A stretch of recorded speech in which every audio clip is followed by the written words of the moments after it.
Next நிர்வாக அமைப்பில் இது அடிக்கடி கேட்கக்கூடிய ஒரு கொஸ்டின்ஸ். திவான் இ விசாரத் அப்படின்னா இந்த பாரசீக சொல் அல்லது அரபு சொல் இந்த மாதிரி கொடுத்துட்டு என்ன பண்ணுவாங்கன்னா அது எந்த டிபார்ட்மெண்ட்டை குறிக்குது அப்படி ஒரு கொஸ்டின் கேட்பாங்க. ஓகேவா? இவங்களுடைய துறை அதிகாரிகளுக்கு இப்படி ஒரு போஸ்டிங் கொடுப்பாங்க. இப்போ வந்து கலெக்டரு, வட்டாட்சியர், தாசில்தார் இந்த மாதிரி கொடுக்குற மாதிரி அவங்க ஆட்சி பண்ணும்போது ஒவ்வொரு டிபார்ட்மெண்ட்டுக்கு ஒவ்வொரு பேர் வச்சிருக்காங்க. திவான் இ விசாரத், திவான் இ விசாரத்தை வந்து நிதித்துறை அமைச்சர் அப்படின்னு சொல்லலாம். நிதித்துறை அமைச்சருக்கு இன்னொரு பேர் வசீர், வசீர்னு கூப்பிடுவாங்க. ஓகேவா? திவான் இ விசாரத்துங்கிறது டிபார்ட்மெண்ட், நிதித்துறை அமைச்சர். சரியா? வசீர். சரியா? ரைட். நீங்கள் ஏதாவது ஒரு சின்ன ஷார்ட்கட் மாதிரி உங்களுக்கு என்ன மைண்டில் செட் ஆகுதோ அந்த நிதித்துறையும் விசாரத்தையும் என்ன பண்ணிவிடுங்க, லிங்க் பண்ணி விட்டு விடுங்க. ஓகேவா? அப்போ மறக்காது. அப்புறம் திவானி அரிஸ், இது கேட்காத கொஸ்டின் பேப்பரே இருக்காது, நிறைய கொஸ்டின் பேப்பரில் இருக்கும். திவானி அரிஸுங்கிறது இராணுவத்துறை. சரியா? இராணுவம், மிலிட்ரி டெவலப்மெண்ட், திவானி அரிஸ். அப்புறம் திவானி இன்ஷா, திவானி இன்ஷா அப்போ வந்து நீங்கள் அஞ்சல் துறை. அப்போ அஞ்சல் துறையில் லெட்டர் எழுதும்போது எப்படி போடுவீங்க? இனிஷியல் போட்டு எழுதுவீங்க கண்டிப்பாக, ஏன்னா லெட்டர் மாறி போகும். ஸோ அந்த இனிஷியல் இன்ஷா அஞ்சல் துறை அப்படின்னு ஞாபகம் வச்சுருங்க. அப்புறம் திவானி ரிசாலட், ஒரு நீங்கள் வெளியூருக்கு போனீங்கன்னா ஒரு ரிசார்ட்டில் தங்குவீங்க அப்படின்னு படிச்சிட்டிங்கன்னா வெளியுறவுத்துறை ரிசாலத் அப்படி படித்து வச்சுக்கோங்க. அப்புறம் காசிங்கிறவர் யாருன்னா நீதித்துறைக்கு பொறுப்பான ஒரு அதிகாரி. காசிங்கிறது நீதித்துறை. ஓகே, திவானி இன்ஷாவை திரும்பியும் போட்டோன்னா திவானி இன்ஷா, போக்குவரத்து, அஞ்சல் துறை ரெண்டும் தான். ஓகேவா? அஞ்சல் துறை நாங்கள் கொடுத்துருந்தோம், கூட சேர்த்துருங்க போக்குவரத்தும் அஞ்சல் துறையும். ஓகேவா? அப்போ திவானி விசாரத்துங்கிறது நிதித்துறை அமைச்சர். சரியா? நிதித்துறை அமைச்சர் தான் விசாரத். அப்புறம் திவானி அரிஸுங்கிறது இராணுவத்துறை, இன்ஷாங்கிறது அஞ்சல் துறை, ரிசாலத்துங்கிறது வெளியுறவுத்துறை, காசிங்கிறது நீதித்துறை. அப்புறம் திவானி இன்ஷா அது ஆல்ரெடி பார்த்து. ஓகேவா? ஞாபகம் வச்சுருங்க. இது ஒரு முக்கியமான கொஸ்டின்ஸ் கேட்கக்கூடிய ஏரியா. இதில் கொஞ்சம் தான் நான் வச்சுருக்கிறேன், இன்னும் கொஞ்சம் இருக்குது. நீங்கள் வந்து கொஞ்சம் நோட்ஸ் பார்க்கும்போது கூட கொஞ்சம் பாயிண்ட் கிடைக்கும் அந்த பாரசீக சொல் என்னென்ன டிபார்ட்மெண்ட். ஸோ அதை முடிஞ்ச அளவு இதில் எழுதி வச்சுருங்க. ரைட். அதே மாதிரி அவங்களுடைய பேரரசு வந்து இக்தா என்று அழைக்கப்படுகிறது. பேரரசு நிர்வாகம் வந்து இக்தா. அப்புறம் அந்த பேரரசை வந்து எப்படி பிரிப்பாங்கன்னா இக்தாவை பிரிப்பாங்க. ஃபர்ஸ்ட் ஒரு பெரிய அரசு இருக்குது, அதுக்குள்ளே குட்டி குட்டியாக நிலங்களை பிரிக்கிறாங்க. அதனுடைய சிறு பகுதியை வந்து இக்தான்னு சொல்கிறாங்க. அது மாகாணங்கள்னு சொல்கிறாங்க. இக்தா எனப்படக்கூடிய மாகாணங்கள். சரியா? ரைட். அதுக்கு பிரிக்கப்பட்டு முக்திகள் அல்லது வாலிகள் அப்படிங்கிற அதிகாரிகள் அதை நிர்வகிக்கிறாங்க. முக்திகள் அல்லது வாலிகள் நிர்வகித்தனர். சரியா? பேரரசு எவ்வாறு பிரிக்கப்பட்டதுன்னு பார்த்தீங்கன்னா இக்தாக்கள், டெல்லி சுல்தான் இதில். அப்புறம் உள்ளூர் நிர்வாகத்தை பார்த்தீங்கன்னா லோக்கல் அட்மினிஸ்ட்ரேஷன்னா நம்ம இப்போ மாவட்டத்தில் நடக்கக்கூடியது வந்து லோக்கல் நிர்வாகம்னு சொல்லுவாங்க.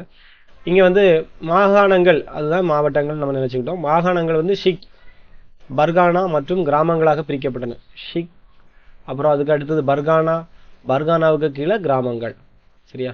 மாகாணங்கள் எப்படி பிரிக்கிறாங்கன்னா நமக்கு தாலுக்கா, அகஸ்தீஸ்வரம் இந்த உங்கள் ஏரியாவில், ஓகே ஏரியாவை சொல்லிட்டேன், ஒவ்வொரு தாலுக்காவாக பிரிப்பாங்க. தாலுக்காக்களுக்கு கீழே வட்டாரம் அந்த மாதிரி கொண்டு வருவாங்கல்ல, அதே மாதிரி ஷிக்கு, அப்புறம் அதுக்கு கீழே பர்கானாவுக்கு கீழே கிராமங்கள், இந்த மாதிரி உள்ளூர் நிர்வாகத்தை பிரிக்கிறாங்க. ரைட்.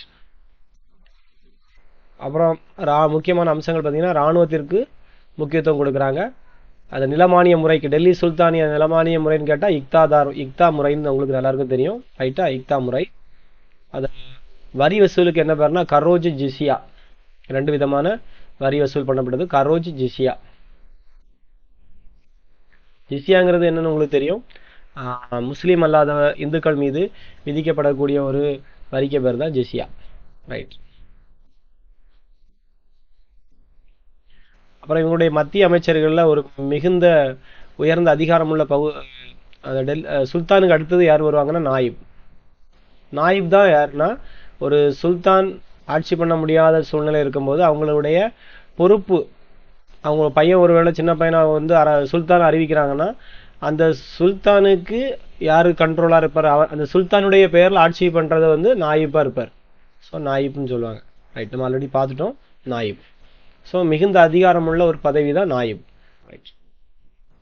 அதே மாதிரி தான் சுல்தானை போல அனைத்து அதிகாரங்களையும் பெற்று விளங்கிய நாயிப் அனைத்து துறைகளையும் தமது பொதுவான கட்டுப்பாட்டில் வைத்திருந்தார். ஓகேவா? அப்போ நாயிப்ங்கிறது யாருன்னா ஈக்குவல் டு சுல்தான். ஓகேவா? நாயிப் இஸ் ஈக்குவல் டு சுல்தான், ஞாபகம் வச்சிருங்க. அதுக்கு அடுத்த நிலையில யார் வைக்கிறாங்கன்னா அந்த விசாரத்னா பார்த்தோம் யாரு, நிதித்துறை அமைச்சர். ஓகேவா. அதுக்கு அடுத்த நிலையே நமக்கு என்ன தான் வேணும், பணம் தான் வேணும் அரசாங்கத்துக்கு. ஸோ அது நிதித்துறையை அடுத்த கீழே முக்கிய பொறுப்பு கொடுத்துருக்காங்க. அவர் வாசீர் என்று அழைக்கப்பட்டார்னு பார்த்தோம். அதுக்கு உள்ள அதிகாரி வாசீர். ஓகேவா.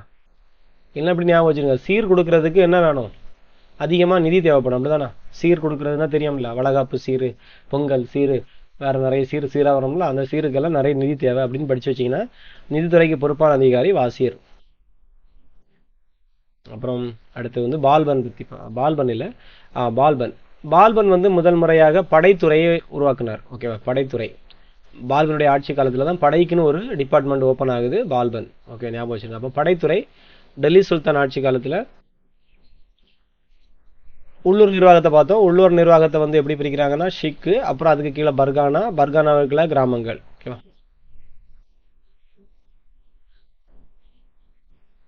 அப்புறம் சுல்தான்களுடைய மத்திய அமைச்சர்களும் ஈக்குவல் பவர், சுல்தானுக்கு ஈக்குவல் பவர் யாருக்கு இருக்குன்னு கேட்டிங்கன்னா நாயிப்க்கு இருக்கு. நாயிப்னு வரும், நாயிப் அல்லது நாயப். ஓகேவா, ரைட். அப்புறம் அவருடைய அடுத்த நிலை பார்த்தீங்கன்னா திவானி விசாரத். ஓகேவா. நீதித்துறைன்னு போட்டக்கூடாது, நிதித்துறை. ஓகேவா, ஃபைனான்சியலுக்கு. ஓகேவா, ரைட். ஃபினான்சியல் டிபார்ட்மெண்ட்டுக்கு திவானி விசாரத். அப்புறம் பால்பனுடைய ஆட்சி காலத்தில் படைத்துறை உருவாக்கப்பட்டது. அலாவுதீனுடைய கில்ஜியின் காலத்தில் தான் அது விரிவுபடுத்தப்பட்டதுன்னு பார்த்தோம். ஓகேவா. அலாவுதீன் கில்ஜியினுடைய காலம்னு கேட்டாங்கன்னா 1296 13 16 நல்லா ஞாபகம் வச்சுக்கணும். அலாவுதீன் கில்ஜியினுடைய காலம் 96 to 16 அப்படிங்கிறது ஞாபகம் வச்சுக்கணும். ஒரு 20 வருஷம் அப்படிங்கிறது அலாவுதீன் கில்ஜி. அடுத்தது அப்புறம் பாரசீக மொழி வந்து நீதிமன்ற மொழின்னு பார்த்தோம். அப்புறம் பொருளாதாரத்தில் வேளாண்மைக்கு முக்கிய தொழில் வந்து வேளாண்மை. நிலங்களை 3 வகையாக பிரித்து இருந்தாங்க, இக்தாக்கள், காலிசாக்கள், இனாம்கள். இக்தானா நமக்கு ஆல்ரெடி தெரியும், ஊதியத்திற்கு கொடுக்கப்பட்டது. காலிசாங்கிறது சுல்தானுடைய நேரடி கட்டுப்பாட்டில் இருந்த ஒரு நிலம் தான் காலிசா. அப்புறம் இனாம்ங்கிறது சமய தலைவர்களுக்கும் இனாமாக கொடுக்கக்கூடிய நிலங்கள். சரி, அப்போ விளைச்சலில் பொதுவாக இவங்க எவ்வளோ பங்கு வரி வாங்குவாங்கன்னா 3ல் 1 பங்கு வரி வாங்கியிருக்காங்க. ஸோ ஒவ்வொரு புக்லேயும் ஒவ்வொரு மாதிரி இருக்குது. இந்த பாயிண்ட் வந்துன்னா ஓகே, விளைச்சலில் பொதுவாக 3ல் 1 பங்கு வரி விளைச்சலில் வாங்கியிருக்கிறாங்க. அதே மாதிரி அடுத்து நம்ம யாரை பார்க்க போகிறோம்னா முகமது பின் துக்ளக், ஃபரோசா துக்ளக். பார்த்தோம்ல துக்ளக் வம்சத்தில். இவங்க வந்து நீர்ப்பாசன வசதிகளை செய்து கொடுத்தினார்னு கொடுத்துருக்கு. ஓகேவா. அப்போ துக்ளக் ஆட்சி காலத்தில் தான் சரியான ஒரு நீர்ப்பாசன வசதிகள் செய்து கொடுக்கப்பட்டதுன்னு பார்த்தீங்கன்னா துக்ளக் ஆட்சியில்.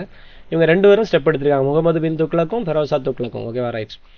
அப்புறம் இவங்களுடைய ஒரு முக்கியமான வேலை நடந்திருக்கு. அது வரைக்கும் இங்கே பார்லி பயிரிட்டு இருந்தாங்க. அதற்கு பதிலாக இங்கே என்ன ஃபஸ்ட்டு கொண்டு வராங்கன்னா கோதுமை போன்ற உயர்ந்த உயர்ந்த ரக பயிர்களை பயிரிடும்படி அந்த விவசாயிகளை ஊக்குவித்தனர். ஓகேவா, ரைட். அப்போ கோதுமையை பயிரிட வைச்சது இவங்க தான், டெல்லி சுல்தான் ஆட்சி காலத்தில் தான். அப்புறம் நகரமயமாக்கம்னா நிறைய பில்டிங்ஸ் எல்லாம் கட்டி எழுப்புனாங்க. ஸோ நகரமயமாக்கம் டெவலப் ஆகிருக்கு. அதில் முக்கியமான நகரங்கள் பார்த்தீங்கன்னா இவங்க வந்த பிறகு டெவலப் ஆன நகரங்கள் லாகூர், முல்தான், புரோச், அன்கில்வாரா, லக்னோதி, தௌலதாபாத், டெல்லி, ஜான்பூர். இதெல்லாம் அவங்க வந்த பிறகு டெவலப் ஆன சில முக்கியமான நகரங்கள், டெல்லியை சுற்றி இருக்கக்கூடிய நகரங்கள். ஓகேவா, ரைட். இதில் முக்கியமான இல்லை, இருந்தாலும் தெரிஞ்சுக்கணுங்க. லாகூர், முல்தான், புரோச், அன்கில்வாரா, லக்னோதி, தௌலதாபாத், டெல்லி, ஜான்பூர். இந்த டெல்லி சுல்தான் ஆட்சியில் ஒவ்வொருத்தரும் ஒவ்வொரு ஏரியாவை டெவலப் பண்ணியிருக்காங்க. சரி, அப்புறம் சுல்தானுடைய காலத்தில் பருத்தி மற்றும் பட்டு துணிகளின் உற்பத்தி வளர்ச்சி பெற்றது. ஓகேவா, பருத்திக்கும் பட்டுக்கும் வளர்ச்சி இவங்க காலத்தில் நடந்திருக்கு. அடுத்தது இந்த காகிதம் பற்றி இருக்கும் பார்த்துங்க. காகிதம் பெருமளவு பயன்படுத்தப்பட்டதும் பார்த்தீங்கன்னா இவங்களுடைய ஆட்சி காலத்தில் தான். 14 மற்றும் 15ஆம் நூற்றாண்டுகளில் காகிதம் பெருமளவு பயன்படுத்தப்பட்டது இவங்களுடைய ஆட்சி காலத்தில். அப்போ முக்கியமாக பார்த்தீங்கன்னா 3ல் 1 பங்கு வரி, அப்புறம் நீர்ப்பாசன வசதிகள் செய்து கொடுத்தாங்க. யாரும் 2 துக்ளக்கும், முகமது பின் துக்ளக்கும் ஃபரோசா துக்ளக்கும். அப்புறம் பார்லிக்கு பதிலாக கோதுமை போன்ற உயர்ந்த ரக பயிர்களை பயிரிட வச்சாங்க. அப்புறம் நகரமயமாக்கல் டெவலப், லாகூர், முல்தான், புரோச், அன்கில்வாலா அந்த மாதிரி நிறைய டவுன்ஸ் வந்து ஃபார்ம் ஆகுது. அப்புறம் சுல்தானுடைய காலத்தில் பருத்தி பட்டு வளர்ச்சி. அப்புறம் 14-15 நூற்றாண்டில் காகிதம் பெருமளவு பயன்படுத்தப்பட்டது. அடுத்தது நாணய முறையை பற்றி பார்ப்போம். இது கொஞ்சம் கரன்சி எப்படி இருந்துச்சுன்னு பார்ப்போம். ஸோ இவங்க ஆட்சி காலத்தில் நாணய முறை டெவலப் ஆகுது, நிறைய நாணயங்களை வெளியிடுறாங்க. இல்டுமிஷ் பல வகையான வெள்ளி நாணயங்களை வெளியிட்டார். ஓகேவா, ரைட்.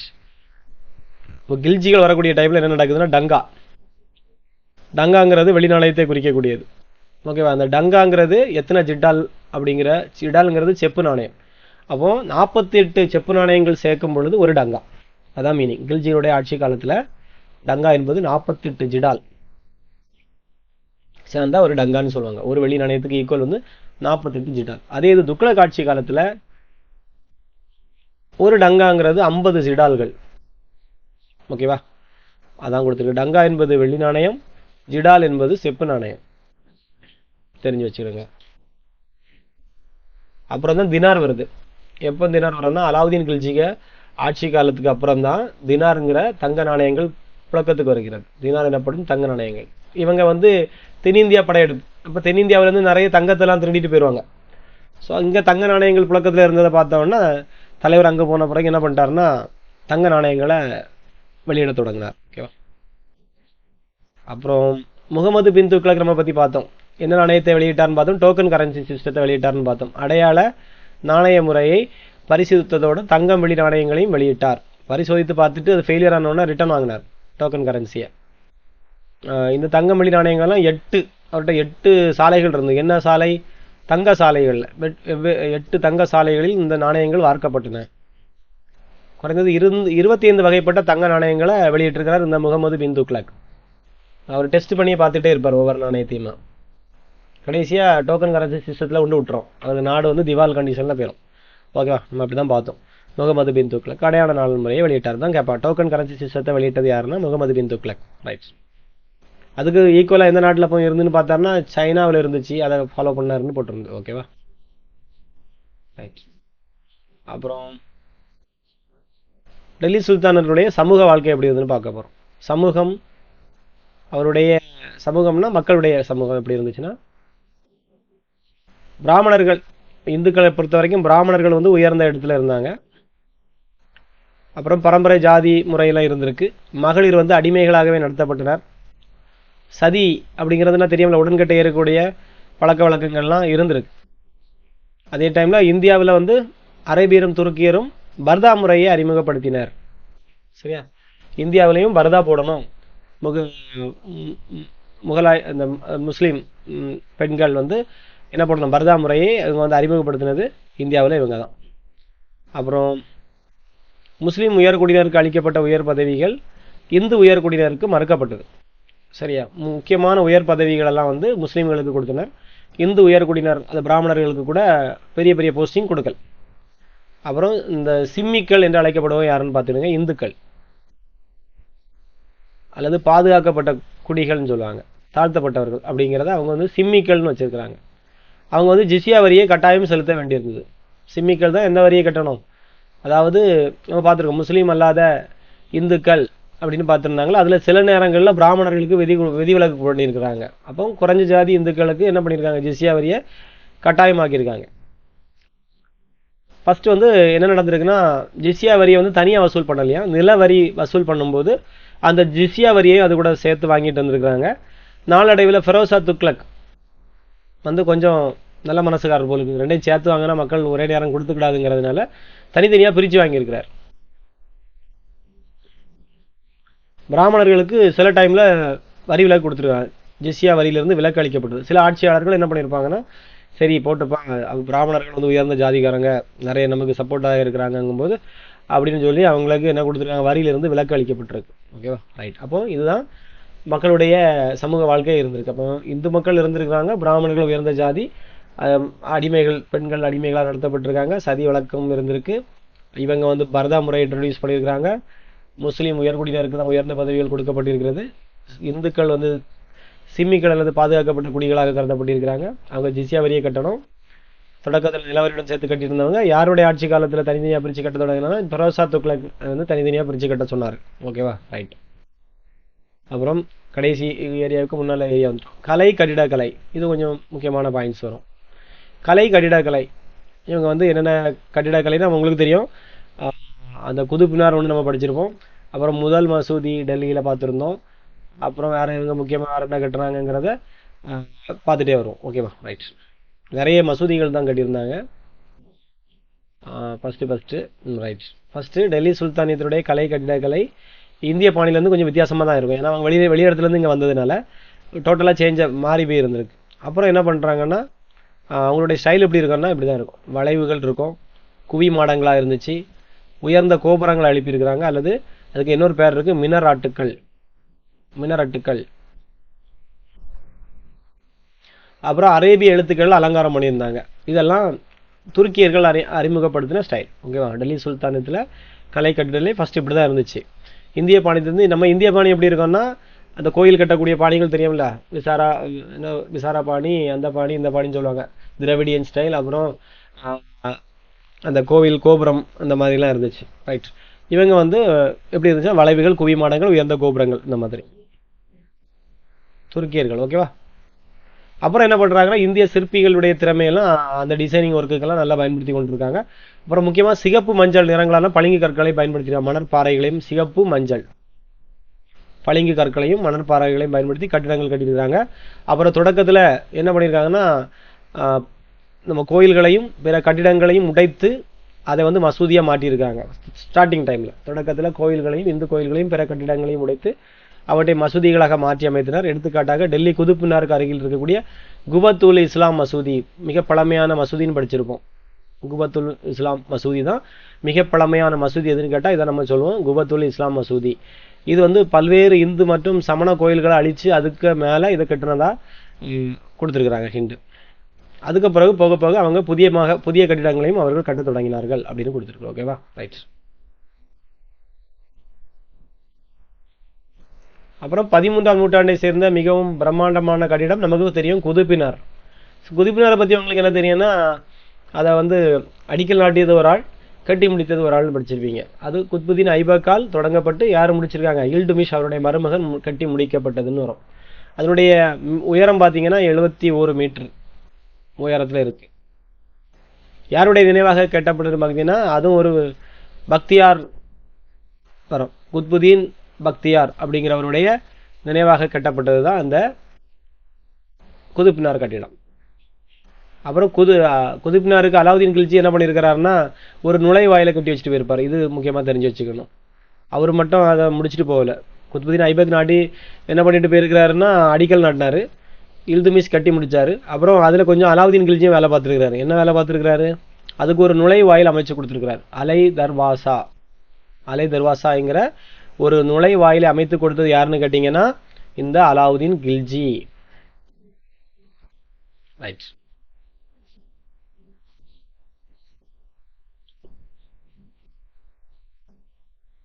அப்புறம் கியாசுதீன் துக்லதாபாத்ங்கிற அரண்மனை வளாகம், இந்த அழகிய ஏரி, இதெல்லாம் அமைக்கப்பட்டது யாருடைய ஆட்சி காலத்துலன்னு பார்த்தீங்கன்னா, கியாசுதீன் துக்ளக் ஆட்சி காலத்தில். அவருக்கு பேர்ல என்னது, துக்லகாபாத்னு ஒரு அரண்மனை நிறுவாங்க நம்ம பார்த்தோம்.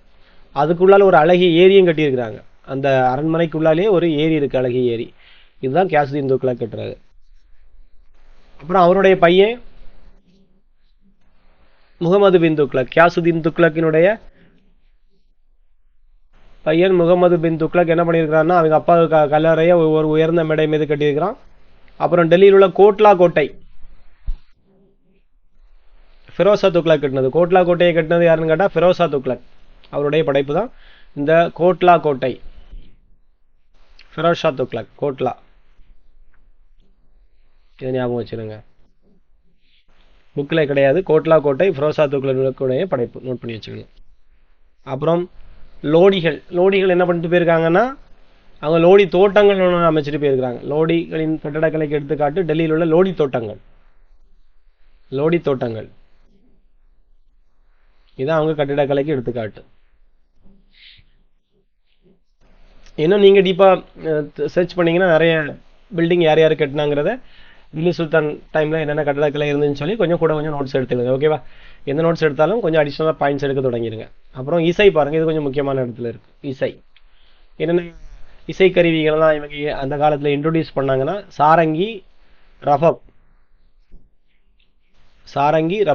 இருக்கு. சாரங்கின்னு ஒரு இன்ஸ்ட்ருமெண்ட், ரபப்ங்கிற ஒரு இன்ஸ்ட்ருமெண்ட்டை இவங்க புதுசாக இன்ட்ரோடியூஸ் பண்ணுறாங்க. அப்புறம் கோரா, சானம் போன்ற புதிய ராகங்களை யார் உருவாக்குறான்னு கேட்டால் அது முக்கியமான கொஸ்டின். அமீர் குஸ்ருவை ஆதரித்தது யாருன்னு கேட்டீங்கன்னா பால்பன். இவர் தான் கோரா, சானம் போன்ற புதிய ராகங்களை உருவாக்கியது யாருன்னு கேட்டால் அந்த அமீர் குஸ்ரு. அப்புறம் என்ன ஒன்றையும் அவர் உருவாக்கிறார், மில்லிசை மன்னர். அதே மாதிரி இவர் என்ன பண்ணியிருக்காருன்னா, குவாலிஸ் எதை நினைச்சிருக்காருன்னா, இந்து மற்றும் ஈரானிய முறைகளை அந்த ராகங்களெல்லாம் ஒருங்கிணைத்து புதிய வகை மெல்லிசை அவர் அறிமுகப்படுத்துறார். அதுக்கு பேர் குவாலிஸ். குவாலிஸ்னு ஒரு கார் உண்டு. இவர் என்ன பண்ணியிருக்காருன்னா மெல்லிசை, இந்த காரில் போனால் ரொம்ப மெல்லிசையாக இருக்கும்னு ஞாபகம் வச்சுடுங்க. அது அமீர் குஸ்ரு. அப்புறம் கித்தார்னு கேள்விப்பட்டிருப்பீங்களா? அந்த சித்தார் அந்த இசைக்கருவிகளை இவருடைய கண்டுபிடிப்பு. யாருடைய கண்டுபிடிப்பு? டெல்லி சுல்தான் கண்டுபிடிப்பு. இந்த அமீர் குஸ்ருவுடைய கண்டுபிடிப்பு தான் கித்தார்னு சொல்லுவோம்ல, அந்த கித்தாருங்கிறது இவரது கண்டுபிடிப்பே என்றும் கூறுவர். அப்புறம் ஃபெரோஸ் ஷா துக்ளக் ஆட்சி காலத்தில் என்ன ராக் தர்பன் அப்படிங்கிற ஒரு இசை நூல், அவர் ஃபெரோஸ் ஷா துக்ளக் ராக் தர்பன் அப்படிங்கிற இந்திய இசை நூல் பாரசீக மொழியில் மொழிபெயர்ப்பார். இது முக்கியமானது. ராக் தர்பன் என்ற இசை நூலை பாரசீக மொழியில் மொழிபெயர்த்தது. அப்புறம் பீர்போதன் என்ற சூபி துறவி, அவர் ஒரு இசை மேதை. பீர்போதன் யாருன்னு கேட்டால் சூபி துறவி, அவர் ஒரு புகழ்மிக்க இசை மேதைகளில் ஒருவர். ஓகேவா? டெல்லி சுல்தான் ஆட்சி காலத்தில் பீர்போதன் சூபி துறவி. அப்புறம் குவாலியரை சேர்ந்த ராஜா மான்சிங், அவர் ஒரு இசை பிரியர். அவர் ஒரு நூலை தொகுக்கப்படுவதற்கு அவர் பெரும் ஊக்கமளித்தார் கொடுக்கிறது மன் ஹவுத்ஹல் என்ற இசை நூல் தொகுக்கப்படுவதற்கு யார் காரணம்னு கேட்டீங்கன்னா இந்த ராஜா மான்சிங் தான். இந்த மன் கவுத்துக்கல் அப்படிங்கிற இசை நூலில் தொகுப்பதற்கு காரணம் யாருன்னு கேட்டீங்கன்னா ராஜா மான்சிங், மன் கவுத்துக்கல். இங்க மண் இருக்கு, இங்கே மண் இருக்கு. ஓகேவா? ராஜா மன்சிங்க்கு என்னது மன் கவுத்துக்கல் அப்படிங்கிற இசை நூல் தொகுக்கப்படுவதற்கு உதவி பண்ணார். ஸோ அப்போ ராக் தர்பன்னா யாருன்னா ஃபெரோஸ் ஷா துக்ளக். சரி, ராக்குனாலே பெருசு அப்படின்னு வச்சுருங்க. அப்போ பெரோஸ் அப்படின்னு ஞாபகம் வச்சுருங்க. பீர்போதன்கிறவர் ஒரு சூபி துறவி, புகழ்மிக்க இசை மேதைகள். சரியா? ரைட். அப்புறம் கோரா சானம் போன்ற ராகங்களை அறிமுகப்படுத்தியாருன்னு கேட்டால் அமீர் குஸ்ரு. அவர் 2 இசைகளை ஒருங்கிணைத்து குவாலிஸுங்கிற மெல்லிசையை உருவாக்குகிறார். அப்புறம் கித்தாருங்கிற ஒரு இசைக்கருவியும் அந்த அமீர் குஸ்ரு தான் கண்டுபிடிக்கிறாரு. கோட்லா கோட்டைனா ஃபெரோஸ் ஷா துக்ளக்குடைய படைப்பு. கியாசுதீன் துக்ளக் காலத்தில் தான் துக்லகாபாத்துங்கிற அரண்மனை உருவாக்கப்பட்டது. அப்புறம் குதுப்மினாருக்கு வளைவு அலங்காரம் போட்டது யார், நுழைவாயில் அமைத்தது யாருன்னு கேட்டால் இந்த அலாவுதீன் கில்ஜி. அதனுடைய உயரம் 71 மீட்டரு. இல்துமிஸ். குதுப்மினாருக்கு யார் அடிக்கல் காட்டினா குத்புதீன் ஐபக். அதை கட்டி முடிச்சது இல்துமிஸ். மிக பழமையான மசூதி எதுன்னு கேட்டிங்கன்னா டெல்லியில் இருக்கக்கூடியது குபத்துல் இஸ்லாம் மசூதி. அது குதுப்மினாருக்கு பக்கத்தில் தான் இருக்குது. அப்போ மினாராட்டுகள் என்பது உயர்ந்த கோபுரங்கள். யாருடைய உயர்ந்த கோபுரங்கள்னா டெல்லி சுல்தான் ஆட்சி காலத்தில் இஸ்லாமியர்களுடைய, அதாவது அவங்களுடைய மசூதிகளுடைய உயர்ந்த கோபுரங்கள் பார்த்தீங்கன்னா மினராட்டுகள். அப்புறம் ஜிசியாவையும் இந்த வரியையும் தனியாக பிரித்து, நிலவரியும் தனித்தனியாக பிரித்தது யாருன்னு கேட்டிங்கன்னா ஃபெரோஸ் ஷா துக்ளக். ரைட். அடையாள நாள முறையை வெளியிட்டது யாருன்னு கேட்டிங்கன்னா முகமது பின் துக்ளக். 48 ஜிடால் கில்ஜிகள் ஆட்சி டைமில் ஒரு டங்கா. துக்ளக் ஆட்சி காலத்தில் 50 ஜிடால் சேர்ந்தாதான் ஒரு டங்கா. ரைட். அடுத்தது புதியது. லோடிகளின் கட்டடக்கலைக்கு எடுத்துக்காட்டு டெல்லியில் உள்ள லோடி தோட்டங்கள். அப்புறம் இலக்கியத்துக்குள்ள வந்துடும். இந்த 2 பேஜ் தான். ஓகே. இலக்கியத்தை பார்த்தீங்கன்னா இவங்க கல்வியையும் இலக்கியத்தையும் ரொம்ப போற்றி வளர்த்தாங்க தான். கல்விக்கு இம்பார்ட்டன்ஸ் கொடுக்குறாங்க, இலக்கியத்துக்கு இம்பார்ட்டன்ஸ் கொடுக்குறாங்க. அதில் ஹசன் நிசாமி முக்கியமான ஆதரவு யாரெல்லாம் பார்த்தீங்கன்னா இவங்களுடைய ஆட்சி காலத்தில் ஹசன் நிசாமி, மின்ஹஜ் உஸ் சிராஜ், கியாசுதீன், சியாவுதீன் பரணி, அப்புறம் ஹம்ஸ் சிராஜ் அபிஃப். இதெல்லாம் புகழ்மிக்க வரலாற்று அறிஞர்கள். டெல்லி சுல்தான் ஆட்சி காலத்தினுடைய புகழ்மிக்க வரலாற்று அறிஞர்கள் பார்த்தீங்கன்னா ஹசன் நிசாமி, மின்ஹஜ் உஸ் சிராஜ், ஜியாவுதீன் பாரணி, ஹம்ஸ் சிராஜ் சிராஜ் அபிப். ஓகே, இவங்கெல்லாம் புகழ்மிக்க வரலாற்று அறிஞர்கள். அந்த பாரணி என்ன பண்ணுறாருன்னு பார்ப்போம். இந்த ஜியாவுதீன் பாரணி என்னது எழுதியிருக்காருன்னா தாரிக் இ ஃபெரோஸ் ஷாஹி. தாரிக் இ துக்ளக் வம்சத்தினுடைய வரலாற்றை எழுதியது யாருன்னு பார்த்தீங்கன்னா இந்த பாரணி. முக்கியமானது ஃபெரோஸ் ஷாஹி. தாரிக் இ ஃபெரோஸ் எந்த குடும்பத்தில் உள்ளவர் பார்த்தீங்கன்னா துக்ளக் வம்சத்தில் வரக்கூடியவர். ஸோ துக்ளக் வம்சத்தினுடைய வரலாற்றை எழுதியது யாருன்னு கேட்டிங்கன்னா இந்த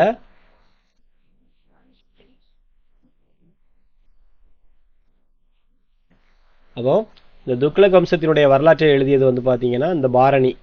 அவர் எழுதிய நூலுடைய பெயர் வந்து தாரிக் இ ஃபெரோஸ் ஷாஹி. ரைட். அடுத்தது யாருன்னா பார்த்தீங்கன்னா இதுவும் முக்கியமானது. 1260 வரைக்கும் உள்ள முஸ்லீம் அரச குலங்களுடைய வரலாற்றை தபக் இ நஸ்ரி அன்னைக்கே பார்த்தோம். ஸ்டார்டிங்கில் இந்த பாடம் தொடங்கும் போதே பார்த்தோம். தபக் இ நஸ்ரி, மின்னல் டபக் டபக்னு அடிக்கணும்னு சொன்னேன். அதான் மின்ஹஜ் உஸ் சிராஜ். மின்ஹஜ் உஸ் சிராஜ், மின்னல்னு படிக்க சொன்னேன். மின்ஹஜ் உஸ் சிராஜ், தபக் இ நஸ்ரி. இது என்னன்னா 1260 வரைக்கும் உள்ள முஸ்லீம் அரச குலங்களுடைய வரலாற்றை இந்த நூலில் எழுதியிருப்பாங்க. ரைட். எழுதினது யாருன்னா மின்ஹஜ் உஸ் சிராஜ். அப்புறம் அமீர் குஸ்ரு காலத்தில் வாழ்ந்த சிறந்த பாரசீக அறிஞர். அவர் எழுதிய பாடல்கள் பார்த்தீங்கன்னா சபாக் இ ஹிந்து. அமீர் குஸ்ரு எழுதின ஒரு நூல் தான் சபாக் இ ஹிந்து. அப்புறம் இந்த அமீர் குஸ்ரு வந்து அலாவுதீன் கில்ஜியினுடைய இராணுவ படையெடுப்புகள், தென்னிந்திய வெற்றிகள், மங்கோலியர்களுக்கு எதிரான நடவடிக்கைகள் குறித்து, அவரது கட்டுமான பணிகள் எல்லாத்தையும் குறித்து எழுதினது யாருன்னு எந்த நூலில் எழுதியிருக்கிறாருன்னு அமீர் குஸ்ருனா ஹசைன் உல் புகு. ஹசைன் உல் புகு, இது ரொம்ப முக்கியமானது. ஹசைன் உல் புகு. அதுக்கு இன்னொரு பேர் இருக்கு, வெற்றிகளின் புதையல். ஹசைன் உல் புகுன்னா என்னது? வெற்றிகளின் புதையல். Treasure of conquest, treasure of conquest. ஹசைன் உல் புகு யாருடையதை பற்றி எழுதியிருக்கு? அலாவுதீன் கில்ஜியினுடைய, அதான் வெற்றிகளின் புதையல். இந்த ஆள் அலாவுதீன் கில்ஜி தான் தென்னிந்தியாவில் படையெடுத்து நிறைய தங்கம் எல்லாத்தையும் எடுத்துகிட்டு போயிடுவார்ல. ரைட். அதான் வெற்றிகளின் புதையல்னு போட்டிருக்கு. அப்புறம் இன்னொன்று அவருடைய புகழ்பெற்ற நூல் துக்ளக் நாமா. கியாசுதீன் துக்ளக்கின் எழுச்சியை பற்றி எழுதியிருக்காரு. ஃபர்ஸ்ட் துக்ளக்கை பற்றி எழுதினது இந்த அமீர் குஸ்ரு. அதுக்கு பேர் தான் துக்ளக் நாமா. துக்ளக் நாமா யாரை பற்றி குறிப்பிடுதுன்னு கேட்டால் இந்த கியாசுதீன் துக்ளக். துக்ளக் நாமா. துக்ளக்கு முன்னாடி யாரு? முதல் துக்ளக் நாமா அப்படி ஞாபகம் வச்சிருங்க. முதல் துக்ளக் நாமா கியாசுதீன் துக்ளக். எழுதினது யாருன்னு கேட்டிங்கன்னா அமீர் குஸ்ரு. இவர் அப்போ யாரெல்லாம் பற்றி எழுதியிருக்காரு? அலாவுதீன் கில்ஜியினுடைய வெற்றிகளை பற்றி எழுதியிருக்காரு. அப்புறம் துக்ளக் நாமாவை எழுதியிருக்காரு அமீர் குஸ்ரு, ஞாபகம் வச்சுருங்க. அப்புறம் இன்னொன்று எழுதியிருக்காரு சபாக் ஹி ஹிந்து என்ற இந்திய பாணியிலான பாரசீக கவிதை வடிவத்தை உருவாக்கியிருக்கிறார். சபாக் ஹி ஹிந்து. அப்போ அமீர் குஸ்ருவை பற்றி நல்லா படித்து வச்சுக்கணுங்க. பால்பன் ஆதரித்தார். இப்போ சபாக் ஹி ஹிந்து, அப்புறம் அலாவுதீன் கில்ஜியுடைய பற்றி ஹசைன் உல் புகு, அப்புறம் துக்ளக்கை பற்றி ஃபர்ஸ்ட் துக்ளக்கான கியாசுதீன் துக்ளக் பற்றி துக்ளக் நாமா இவ்வளோ எழுதியிருக்கிறார். ஓகேவா? அப்புறம் ஒரு முக்கியமான ஒரு பாயிண்ட் வருது, வடமொழி கதைகள். நம்மளுடைய வடமொழியில் இருக்கக்கூடிய புராண கதைகள் இல்லை ஏதோ கதைகளை பற்றி பாரசீக மொழியில் டிரான்ஸ்லேட் பண்ணது யாருன்னு கேட்டால் முதல் நக்ஷபி. நக்ஷ்பி அப்படிங்கிறவர்.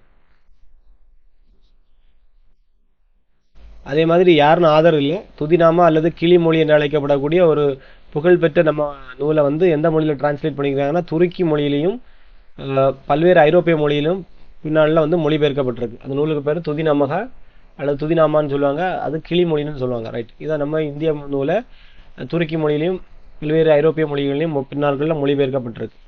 அப்புறம் என்ன ஒன்று, காஷ்மீர் அரசர் ஜெயினுலாபதீன்கிற ஆட்சி காலத்தில் கல்கனர் எழுதிய நூலுக்கு பேர், இது அடிக்கடி கேட்பாங்க. கல்கனர்னா ராஜதரங்கிணி. இவருடைய ஆட்சி காலத்தில் தான் கல்கனர்ங்கிறவர் ராஜதரங்கிணிங்கிற ஒரு நூலை எழுதுவார். கல்கனருடைய ராஜதரங்கிணி. காஷ்மீர் அரசர் ஜெயினுலாபதீன் இருக்கக்கூடிய நேரத்தில் தான் கல்கனர் அரசர் ராஜதரங்கிணியை எழுதுறாரு. அப்புறம் அல்பெருனி, இது ஒரு முக்கியமான ஒரு ஆதார். எப்படி அமீர் குஸ்ரு நீங்கள் முக்கியமாக படிக்கிறீங்களோ அதே மாதிரி இந்த அல்பெருனி என்னெல்லாம் பண்ணியிருக்காங்கிறதும் கிளியராக பண்ணி வச்சுக்கணும். சரியா? அந்த அல்பெருனிக்கு எழுதுறதுதான் கிதாப் உல் ஹிந்த். அவர் என்ன எழுதி வச்சுட்டு போயிருந்தாரு? சபாக் இ ஹிந்து. பார்த்துருங்க, ரெண்டும் மாறிடக்கூடாது. இந்த அமீர் குஸ்ரு சபாக் இ ஹிந்து, இந்த அல்பருனிங்கிறவர் வந்து கிதாப் உல் ஹிந்து. அது வந்து பார்த்துங்க, ரெண்டும் ஒரு வார்த்தை தான். அது வந்து சபாக், இது கிதாப். ரைட், ஞாபகம் வச்சுருங்க. அப்புறம் சந்து பர்தை. யாரு? சந்து பர்தை தான் கேட்குறாங்க. ரூசோ. சந்து பிரதைங்கிறவர் ரூசோ, ராசோன்னு இருக்கும், பிருத்திவிராஜ் ராசோ. அந்த நூலுக்கு அவர் எழுதின புத்தகத்துக்கு பேர் பிருத்திவிராஜ் ரூசோ, சந்து பர்தை.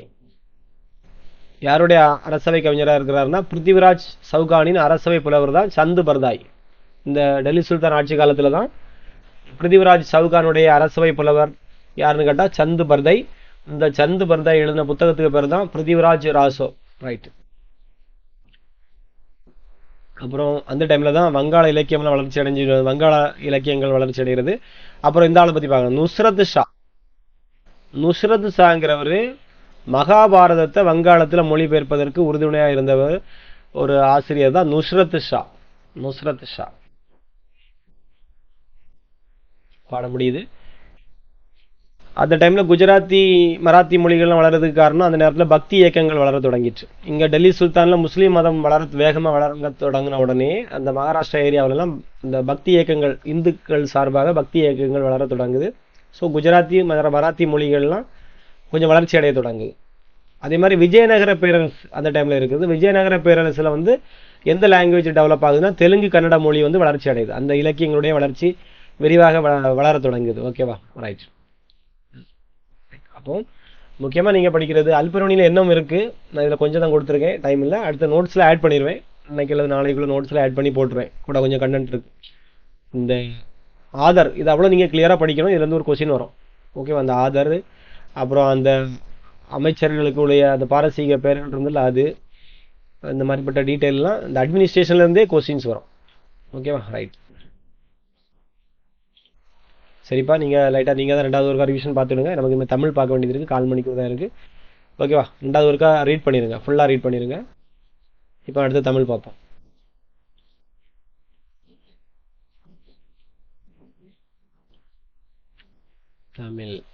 தமிழ்ல இந்த வாரம் டாபிக் கொடுத்துருந்தேன். மொத்தம் 29 பேஜ் இருக்கு. நம்ம அவ்வளோ படிக்க போறது இல்லை. இந்த வாரம் ஒரு 10 பேஜுக்குள்ள தான் படிக்க போறோம். இந்த வாரம் தமிழ் சார்ந்தவர்கள் பற்றிய செய்திகள்ல நான் எதெல்லாம் கொடுத்துருந்தேன்னா, நேற்றைக்கு பாவேந்தர்,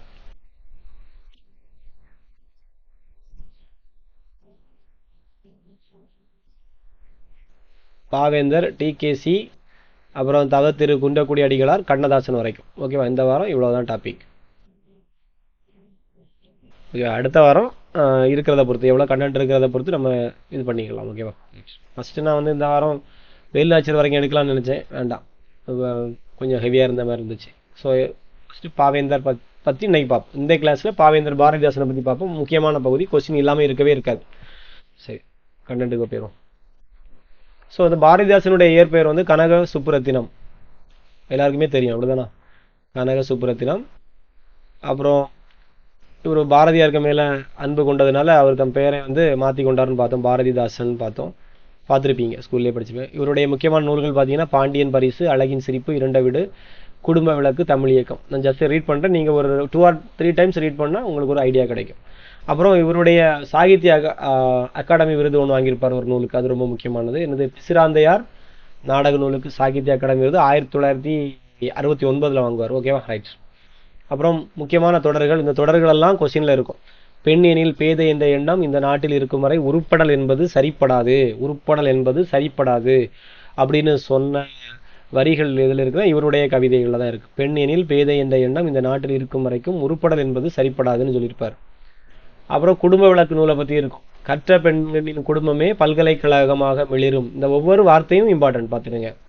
ஓகேவா? இதை வச்சு ஒரு ஸ்டேட்மெண்ட்டாக கொடுத்து கொஸ்டினை காட்ட விட்டுருவோம். இந்த வரியை சொன்னது யாருன்னு, கற்ற பெண்ணின் குடும்பமே பல்கலைக்கழகமாக மிளிரும் என்பதை காட்டுகிறதுன்னு. நான் கொஞ்சம் ஸ்பீடாக போகிறேன், நீங்கள் ரெண்டாக ரீட் பண்ணிவிடுங்க. இந்த நூல் குடும்ப விளக்கு எத்தனை பகுதிகளாக பகுக்கப்பட்டுள்ளதுன்னு கேட்பாங்க. இந்த நேரம்லாம் இதெல்லாம் மறந்து போகும் உங்களுக்கு. இந்நூல் 5 பகுதிகளாக பகுக்கப்பட்டுள்ளது, முக்கியமான பாயிண்ட். சரியா? 2ஆம் பகுதியில தான் விருந்தோம்பல்ங்கிற தலைப்பு இருக்கு. இப்போ குடும்ப விளக்குல தான் 5 பகுதிகள். சரியா? குடும்பம்ங்கிறது ஒரு உள்ளங்கைக்குள்ள இருக்கு, ஞாபகம் வச்சிருங்க. 5 விரல் இருக்கு. அப்போ இந்த குடும்ப விளக்குங்கிறது, விளக்குல எத்தனை விளக்கு இருக்கும்? 5 திரி போடக்கூடிய விளக்கு இருக்கும். அப்படி கூட நீங்க ஞாபகம் வச்சுக்கலாம். 5 பகுதிகளாக பகுக்கப்பட்டுள்ளது. 2ஆம் பகுதியில விருந்தோம்பல் மஸ்ட், ஞாபகம் வச்சிருங்க. அப்புறம் எக்ஸாமுக்கு கேட்டது, பிசிராந்தையார் நாடக நூலுக்கு சாகித்ய அகாடமி விருது பாவேந்தர் பாரதிதாசன். பெண் எனில் பேதை என்ற எண்ணம் இருக்கும் வரை நாடு உருப்படல் என்பது சரிப்படாது சொன்னது பாரதிதாசன். அப்புறம் திரும்பியும் குடும்ப விளக்கை பத்தி தான் இருக்கு. கல்வி இல்லாத பெண்கள் கலர் நிலம், அந்நிலத்தில் புல் விளைந்திடலாம், ஆனால் நல்ல புதல்வர்கள் விளைவதில்லை. இது முக்கியமான ஒரு பாயிண்ட். அப்புறம் வேற உம், வானூர்தி செலுத்துதல் வையமா கடல் முழுவதும் அளத்தல் அந்த லைனும் படிச்சு வச்சுடுங்க. ரைட். அப்புறம் சமைப்பது வீட்டு வேலை சலிப்பின்றி செய்வதும் பெண்கள் அந்த வார்த்தை. உணவினை ஆக்கல் மக்கட்கு உயிராக்கல் அன்றோ வாழ்வு பணத்தினால் அன்று வில்வாள். எல்லாத்தையும் ஒருக்க வாசிங்க. உங்களுக்கு என்னென்ன பாயிண்ட்ஸ் தான் கிடைக்குதோ அதை எழுது. சமைப்பது பெண்களுக்கு தவிர்க்க உணா கடமை அப்படிங்கிறது எல்லாமே இது குடும்ப விளக்கில் வந்து விருந்தோம்பல் பகுதியில் வரக்கூடியது. சரி, அடுத்தது கேட்ட கொஸ்டின் பார்த்தீங்கன்னா, பாரதிதாசன் குடும்ப விளக்கு எனும் நூலில் எப்பகுதியில் விருந்தோம்பல் எனும் தலைப்பில் கவிதை படித்துள்ளார்? 2ஆம் பகுதி. அப்புறம் கல்வெறிவு இல்லாத பெண்கள் நம்ம பார்த்தோம். பண்படாத நிலத்தை போன்றவர்கள் அந்நிலத்தில் முதல் புல் விளையலாம், ஆனால் நல்ல புதல்வர்கள் விளையாது அப்படிங்கிறதுலாம் இருக்கு. ரைட். மின்னல் போல் ஒளிரும் இயல்புடையவள் பெண், ஆனால் கல்வி அறிவு இல்லாத பெண் தன் வாழ்வில் என்றும் ஒளிர மாட்டாள் என்றே சொல்வார். ரைட். சமைப்பது தாழ்வென எண்ணலாமா? சமைப்பர் உணவை மட்டும் சமைப்பதில்லை, அதற்கு மேலாக இன்பத்தையும் படைக்கிறார் அப்படின்னு சொன்னதும் பாரதிதாசன் தான். ரைட். என்ன கேட்டிருக்காங்க பாருங்க, கல்வி இல்லாத பெண்கள் கலர்நிலம் என்றவர் யாருன்னு கேட்டால் பாரதிதாசன். அடுத்தது தமிழ் வளர்ச்சி இல்லை 10ஆம் கிளாஸ் பாடத்தில் இருக்கு, பழைய புத்தகத்தில். ரைட். அதில் என்ன பாரதிதாசனை பற்றி இருக்குன்னு பார்த்தீங்கன்னா, எப்போ பிறந்தாரு, எப்போ அதெல்லாம் கிளியராக படிக்கணும். பாருங்க, ஏப்ரல் 29, 1891. ரைட்டா? ஞாபகம் வச்சுக்கணும். இந்த வருஷத்தை எங்கேயாவது எழுதி வச்சுக்கிடுங்க. சரியா? எப்பவும் ஞாபகம் இருக்கணும். 1891 ஏப்ரல் 29. ஓகே, இந்த டேட்டை நீங்கள் ஃபிக்ஸ் பண்ணி வச்சுக்கணும் எப்பவும் மைண்டில்.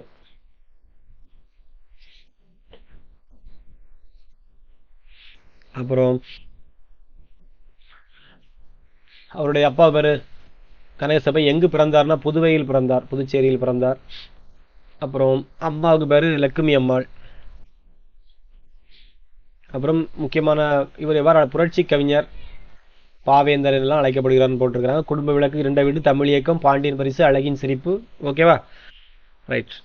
அதே மாதிரி இவருக்கு பேரில் ஒரு கல்லூரி இருக்குது, எங்கள் பல்கலைக்கழகம் இருக்குது. எங்கே இருக்குன்னு கேட்டாங்கன்னா திருச்சிராப்பள்ளி. அதுவும் தெரிஞ்சு வச்சுருங்க. திருச்சிராப்பள்ளியில் பாரதிதாசன் என்ற பெயரில் பல்கலைக்கழகம் அமைந்திருக்கு. இவருக்கு பேரில் வருஷந்தோறும் பாவேந்தர் விருதி வழங்கிட்டு வராங்க. இந்த வருஷம் பாவேந்தர் விருது யாருக்கு பேரில், இவருக்கு பேரில் கொடுத்துருக்காங்க. யாருக்குன்னா யுக பாரதிக்கு கொடுத்துருக்காங்க. ஓகேவா? யுக பாரதிக்கு பாவேந்தர் விருது வழங்கியிருக்கிறாங்க இந்த தடவை 2025 கடைசி.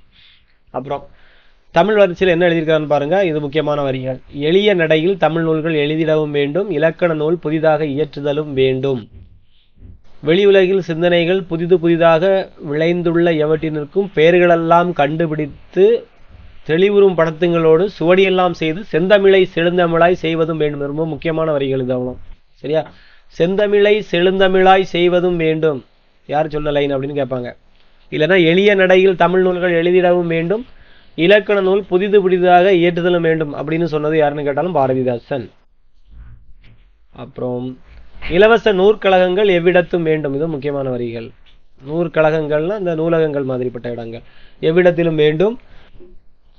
எங்கள் தமிழ் உயர்வென்று நாம் சொல்லி தலைமுறைகள் பல கழித்தும் குறைகளைந்தோம் இல்லை, தக்கதாய தமிழை தாபிப்போம் பாரீர். இந்த லைன் வந்து சொன்னது யாருன்னு கேட்டாங்கன்னா பாவேந்தர் பாரதிதாசன். சரி, அதே மாதிரி என்ன இருக்கு,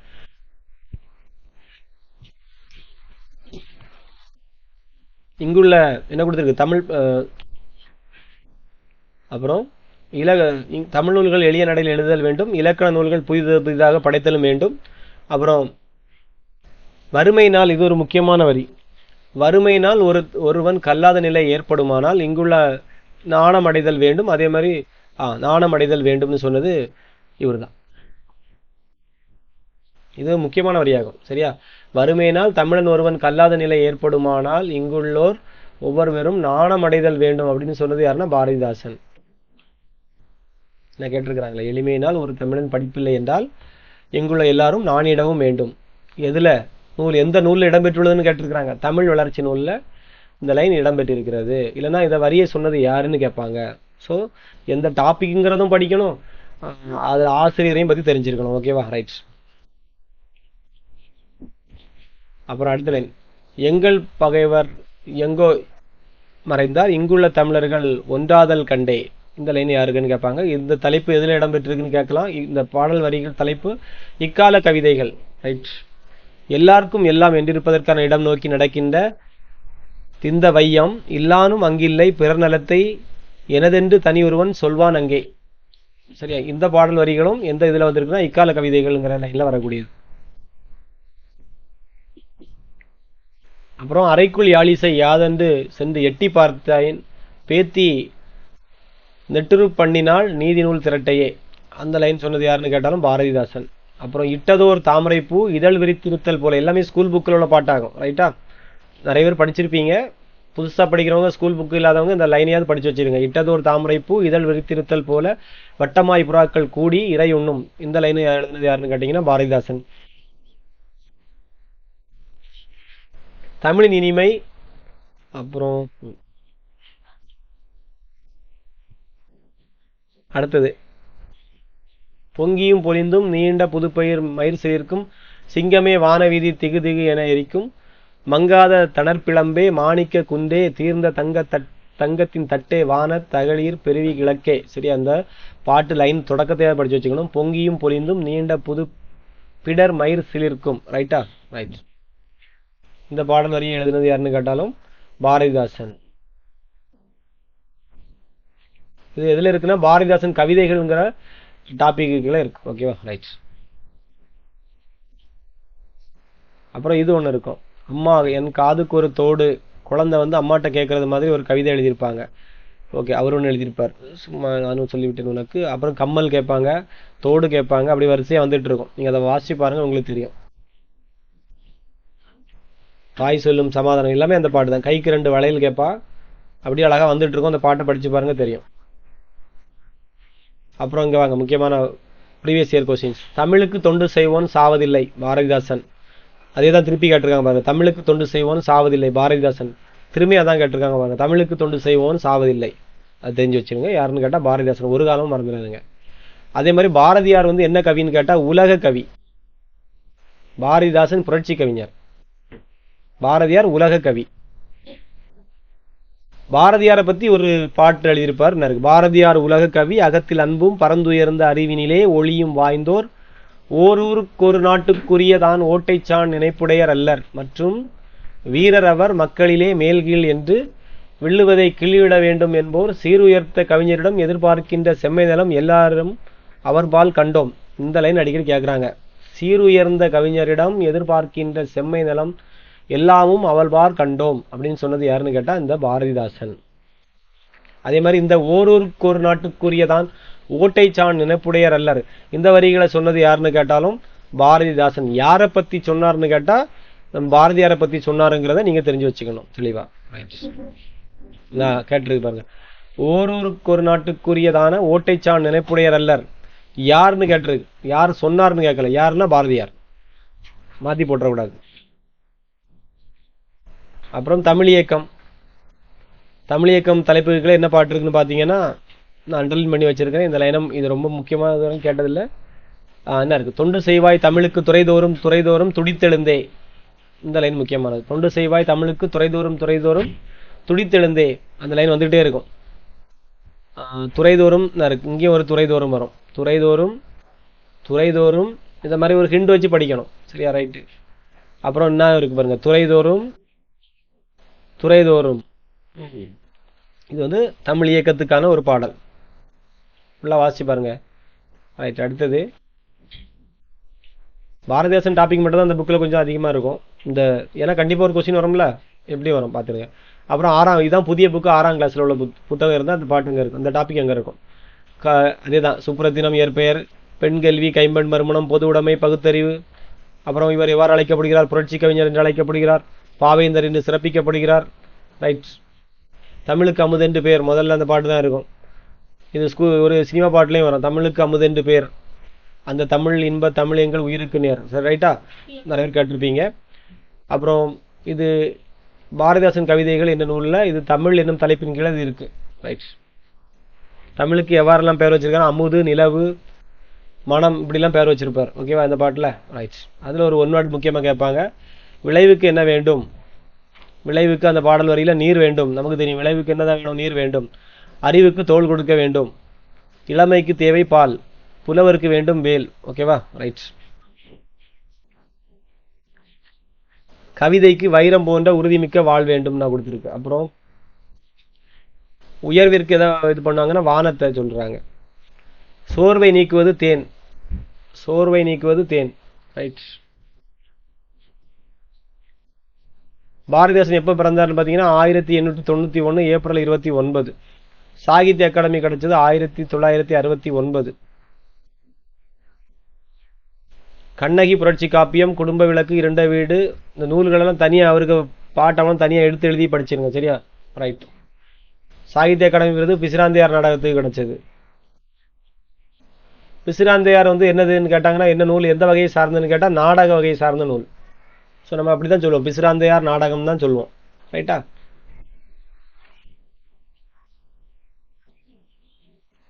அப்புறம் ஏடெடுத்தேன் கவி ஒன்று வரைந்திட, எல்லாமே ஒரு கவி எழுதுறதுக்காக ஒரு ஏடை கையில் தூக்கி வச்சுட்டு இருக்காரு. அப்போ ஒவ்வொன்றும் இவர் என்ன வர என்ன எழுது அப்படின்னு சொல்லும். அது தாமரைப்பூ கேட்குது.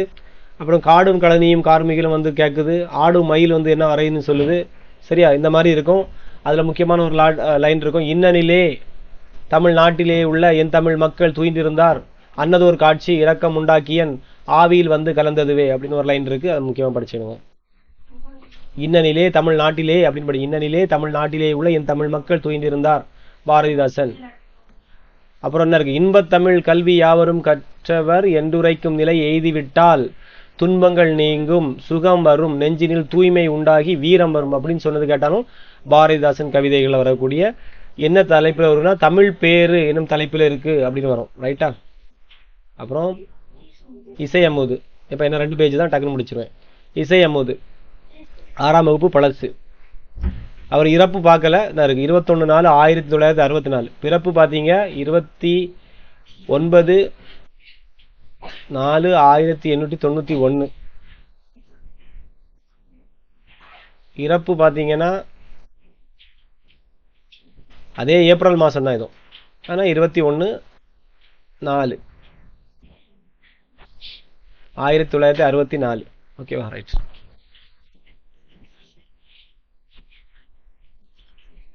அவர் இறந்த 5 வருஷம் பிறகு தான் சாகித்ய அகாடமி கிடைச்சிருக்கு, 1969. அப்படிதானா? நான் ஞாபகம் வச்சிருங்க. அப்புறம் மலையே மலையை பற்றி ஒரு பாட்டு பாடியிருப்பார். மலையை இசை அமுதில், இசை மழை பெய்யக்கூடியது இசையாக இருக்கான். அந்த இசை அமுதை பற்றி ஒரு தலைப்பில் ஒரு பாட்டு பாடியிருப்பார். மலையே மலையே வா வா, நல்ல வான புலலே வா வா. சரியா? ரைட். அந்த பாட்டை ஃபுல்லாக வாசிச்சிருங்க. அதில் முக்கியமாக இருக்குது, தலையா வெப்பம் தலைக்கவும் மை தாங்கா வெப்பம் நீங்கவும் உழுவர் எல்லாம் மலை போல் எருதை ஓட்டி பொன்னேர் பூட்டவும் அப்படின்னு ஒரு லைன் இருக்கும். அப்புறம் தகரம் ஒன்று எங்கே போச்சு? இந்த தகர பந்தல் தனதனவென, பந்தல்ல மழை விழும்போது சவுண்டு கேட்கும்ல, அதான் தகர பந்தல் தனதனவென சவுண்டு விடும். அந்த லைனை சொன்னதும் பாரதிதாசன். இதுல ஒரு இருண்ட வீடு, பாண்டியன் பரிசு, குடும்ப விளக்கு, சேர தாண்டவம், தமிழச்சியின் கத்தி, இதெல்லாம் புதுசா இருக்கும். குறிஞ்சி திட்டு, அழகின் சிரிப்பு, தமிழ் இயக்கம், இதெல்லாம் அவர் எழுதிய நூல்கள்.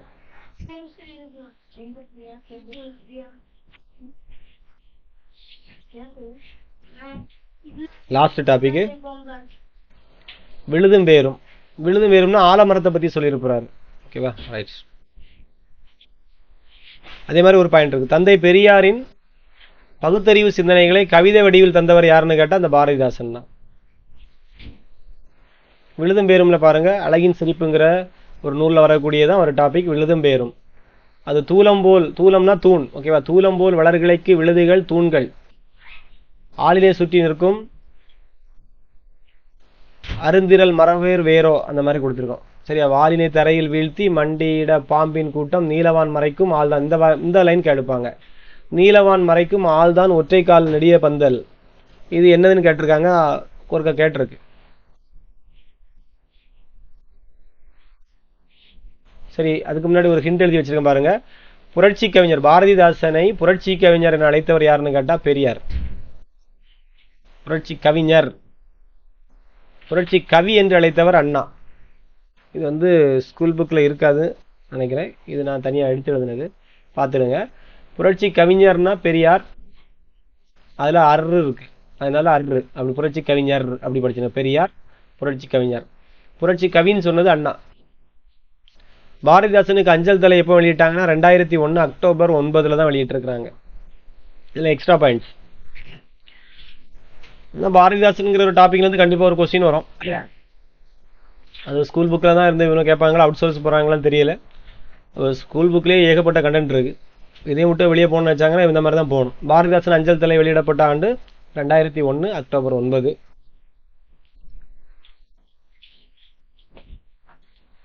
நான் கேட்டிருக்கிறாங்களா பாடல் வரி, நீலவான் மறைக்கும் ஆள்தான் ஒற்றைக்கால் நெடிய பந்தல் என்ற வரிகளில் ஒற்றைக்கால் நெடிய பந்தல் எதுன்னு கேட்டிருக்கு. ஒற்றைக்கால் நெடிய பந்தல்ங்கிறது ஆலமரம். யாருக்கு இது ஒரு முக்கியமான லைன். கண்ணல் பொருள் தரும் தமிழே நீயோர் பூக்காடு நானோர் தும்பி என்று தமிழ் காதல் கொண்டு உடல் மண்ணுக்கு உயிர் தமிழுக்கு என்ற கொள்கையை உயிர் மூச்சாய் பெற்றவர் யாருன்னு கேட்டா இந்த பாரதிதாசன்.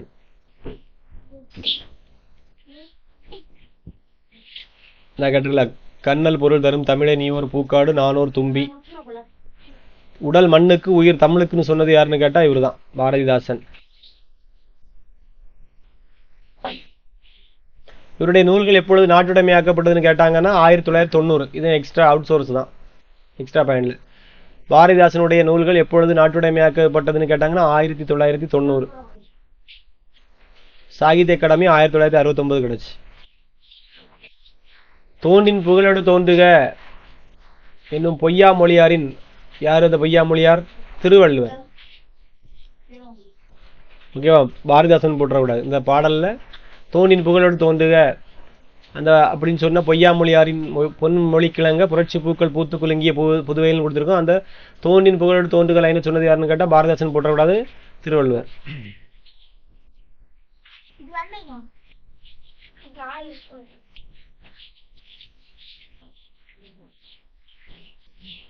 இருட்டறையில் உள்ளதடா உலகம், இவர் முக்கியமான பாயிண்ட். இவர் எதெல்லாம் எழுதியிருக்காருன்னா தமிழுக்கு அமுதென்று பேர் அந்த தமிழுங்கள்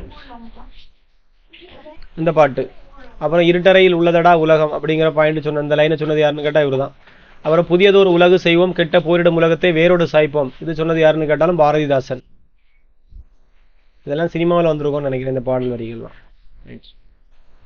அதே மாதிரி முக்கியமான ஒன்று இருக்கு பாருங்க, சூரிய ஒளி பெறாத செடியும் பகுத்தறிவு ஒளி பெறாத சமுதாயமும் வளர்ச்சி அடையாது. பகுத்தறிவுன்னு பார்த்தோன்னா பெரியார்னு போட்டக்கூடாது. சூரிய ஒளி பெறாத செடியும் பகுத்தறிவு பெறாத சமுதாயம் வளர்ச்சி அடையாதுன்னு சொன்னது யாருன்னு கேட்டீங்கன்னா பாரதிதாசன்.